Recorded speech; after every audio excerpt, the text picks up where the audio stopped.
اہم خبر اپنے ناظرین کو بتائیں کہ regional director anti corruption Multan Basharat Nabi کی زیر نگرانی assistant director investigation Multan Zaheer Ahmed نے ایک اہم کارروائی کرتے ہوئے تھانہ بہاؤالدین زکریا ملتان میں تعینات سب انسپکٹر مظہر عباس کو 20,000 روپے رشوت لیتے ہوئے رنگے ہاتھوں گرفتار کر لیا ہے۔ اہم خبر اپنے ناظرین کو بتا رہے ہیں ملتان سے کہ regional director anti corruption Multan Basharat Nabi کی زیر نگرانی اسسٹنٹ ڈائریکٹر انویسٹیگیشن ملتان میں یہ واقعہ پیش آیا ہے۔ اس بارے میں مزید جانیں گے بیورو چیف ملتان ملک وجاہت حسین سے۔ جی ملک وجاہت حسین، بتائیے گا اس حوالے سے۔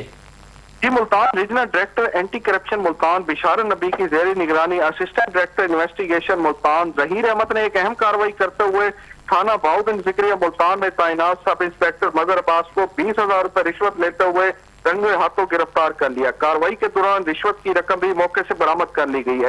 یہ کارروائی مجسٹریٹ کی نگرانی میں عمل میں لائی گئی ہے، جنہوں نے موقع پر ہی ملزم کو حراست میں لے کر مزید قانونی کارروائی کا آغاز کر دیا۔ کامیاب کارروائی regional director anti corruption Multan Basharat Nabi کی قیادت کا نتیجہ ہے، جن کی زیر نگرانی ملتان ریجن میں کرپٹ عناصر کے خلاف بلا امتیاز کارروائیاں جاری ہیں۔ جی، تفصیلات کے لیے شکریہ وجاہت۔